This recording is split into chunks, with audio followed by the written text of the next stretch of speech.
pengurusan harta dalam Islam merupakan salah satu ketentuan syarak ke atas umat Islam demi menjaga keharmonian hidup berkeluarga dan bermasyarakat. Fitrah manusia untuk memiliki harta jika tidak diuruskan dengan baik akan menimbulkan konflik dalam kalangan keluarga. Ikuti perbincangan dalam video siri 1 ini bagi mendapatkan gambaran yang jelas tentang salah satu daripada cara pengurusan harta dalam Islam, iaitu wasiat. Apakah yang dimaksudkan dengan wasiat? Wasiat bermaksud ikrar yang dibuat oleh seseorang semasa hidup untuk mengagihkan harta selepas kematiannya menurut hukum syarak. Ini bermaksud wasiat perlu dilakukan semasa hidup. Jika tidak, seluruh hartanya tertakluk kepada hukum faraid. Hukum melakukan wasiat adalah sunat.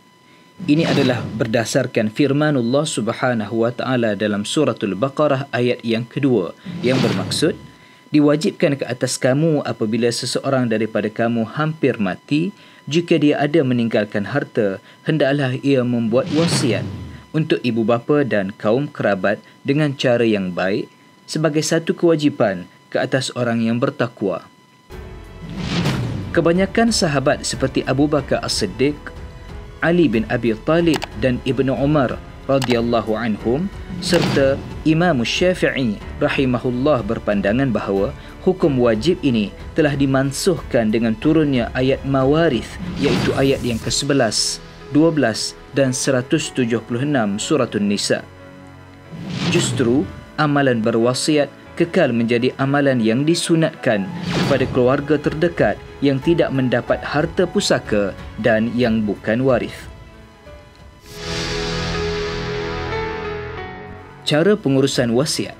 Harta yang diwasiatkan diuruskan sebaik sahaja kematian pewasiat setelah ditolak segala perbelanjaan pengkebumian, hutang piutang dan hak yang boleh dituntut oleh mereka yang berhak, seperti harta sepencarian yang dituntut oleh si isteri.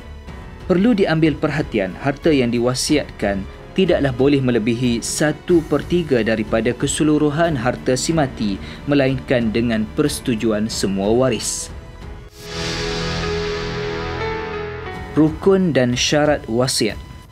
Terdapat 4 rukun wasiat, iaitu yang pertama, pewasiat,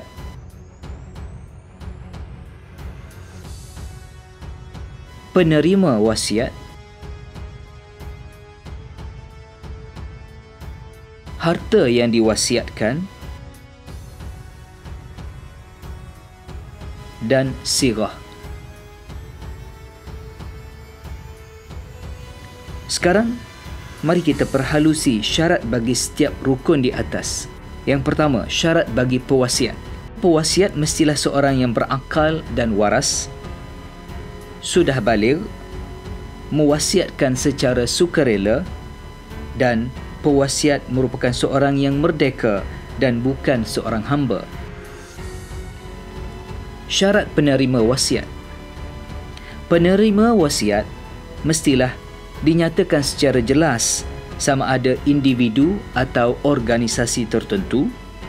Yang kedua, penerima wasiat masih hidup, dan penerima wasiat mestilah seorang yang mempunyai kelayakan untuk memiliki dan menguruskan harta. Syarat harta wasiat. Syarat harta wasiat yang pertama ialah harta yang bernilai. Yang kedua, boleh dipindah milik.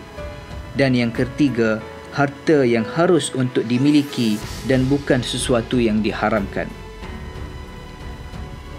Syarat bagi sirah ialah yang pertama, sama ada secara jelas atau secara kiasan. Contoh lafaz yang jelas seperti, saya wasiatkan kereta ini kepada Muhammad setelah kematianku. Dan contoh lafaz kiasan seperti, tanahku ini adalah untuk si Walid. Syarat yang kedua, penerimaan wasiat hanya berlaku setelah kematian pewasiat.